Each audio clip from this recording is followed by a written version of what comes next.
I went to the airport to meet with a woman I knew only by her name, Marta. We've become friends online, and we both used to publish erotic stories in the same discussion group.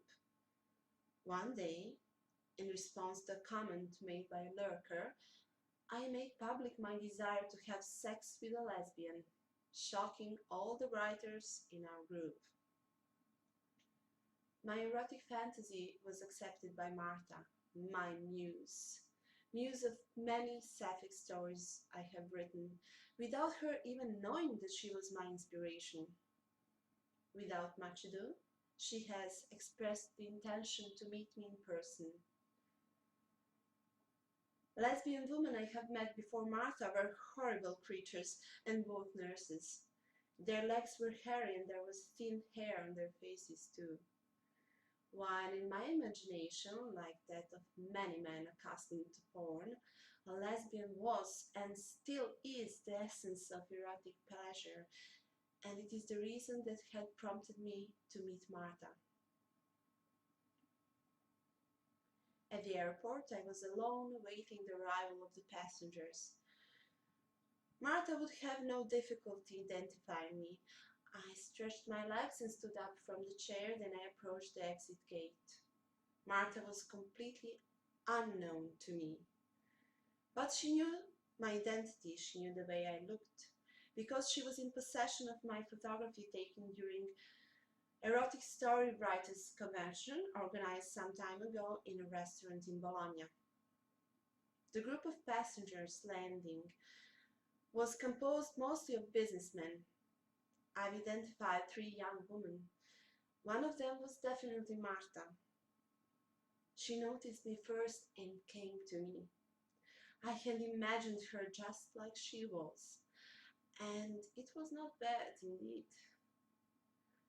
"Hello, Lorenzo," she said after she threw her arms around my neck and kissed me on a cheek. "Hello," I answered, intimidated by her unexpected momentum. Well, she was not hairy, and there was no trace of hairs on her upper lip as well.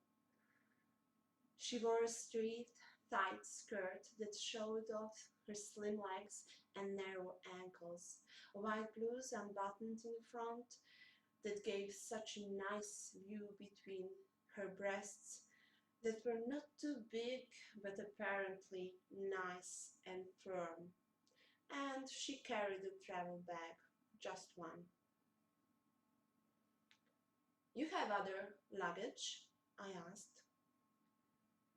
"No, I have everything in just this bag. I'll get back home tomorrow afternoon. Well, I took only the essentials." Knowing the fondness you have for erotic toys, I'm curious to know what is hidden inside that bag, I said jokingly. It's a surprise." "Come, I'll take the bag." "Oh yes, thank you." I arranged the bag on my shoulder, and we continued walking toward the exit. "Are you pleased to see me here, or do you think I would have ditched you?" "Satisfied. Yes, very much. And, well, I had no doubts. I was sure you'd come," I said, smiling. Martha was truly beautiful. I wondered if she was really a lesbian as we headed toward the car. "Bisexual, that's it." But I couldn't ask for a confirmation, at least not now. Maybe later, I thought. "Well, where are you taking me?" she asked as we drove along the road. "I thought you might like to dine in a restaurant." "Yes, of course. Where are you taking me? Near the pool?" "No, up in the hills, but if you insist I can change direction and drive you back down." "Oh no, it's just as well, I trust you." Leaving the road, we turned toward the hills of Parma.